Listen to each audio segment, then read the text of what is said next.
This story is titled, I discovered my partner has been lying about where they go after work, and now I don't trust them. I never thought I would be the kind of person to doubt the person I love. But doubt doesn't just arrive one day, knocking on your door. It creeps in, slipping through the cracks of small inconsistencies, little white lies, and gut feelings you try to ignore. My name is Rachel. I'm 52 years old, and I've been with my partner, David, for 8 years. We aren't married, but we've built a life together. A home. A routine. A trust. At least that's what I thought. David has always been predictable. He works long hours as a financial consultant, and when he's not at work, he's at home with me. We have our rituals, coffee together in the mornings, cooking dinner side by side, watching our favorite shows before bed. It wasn't perfect, but it was ours. Then, things started to change. It started subtly. Late nights at the office becoming more frequent, phone calls he took in the other room, texts he'd quickly close when I walked by. I told myself I was being paranoid. After all, we had been together for so long. Why would he lie to me now? But the doubt kept growing. One evening, he came home late again, claiming a big client issue had kept him at work. I smiled, kissed him, and nodded like I believed him. But something felt off. His shirt smelled different.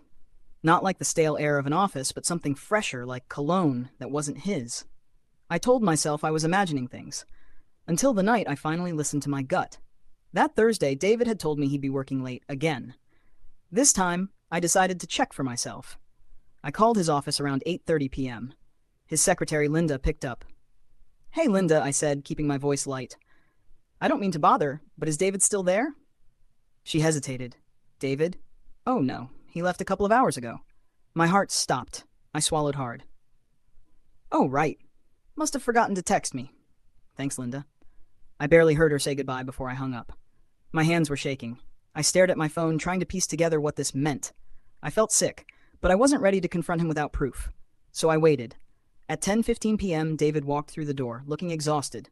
"Long night," he muttered, loosening his tie. "I need a shower." I nodded, forcing a smile. But inside something was breaking. He was lying. I needed to know why. Next morning, I woke up before David. He was still asleep, his face peaceful, as if he hadn't spent the night lying to me. My stomach twisted. I had spent 8 years with this man, built a life with him, and now I was questioning everything. I needed answers. After he left for work, I sat at the kitchen table, staring at my phone. My hands were shaking as I made the decision. I would track his location. I knew his phone password. He had given it to me years ago when we trusted each other without hesitation. I opened his phone, went to the location sharing settings, and enabled it on my device. Guilt gnawed at me.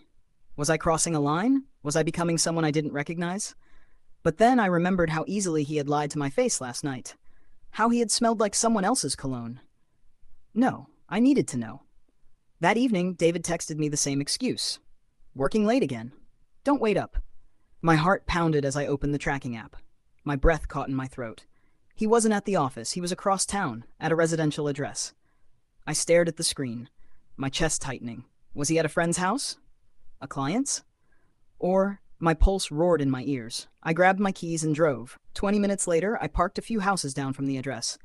My hands were clammy as I watched, my stomach twisting in knots. And then I saw him. David walked out the front door of a house I had never seen before. But he wasn't alone. A woman stepped out behind him. She was younger, maybe late 30s, with long dark hair.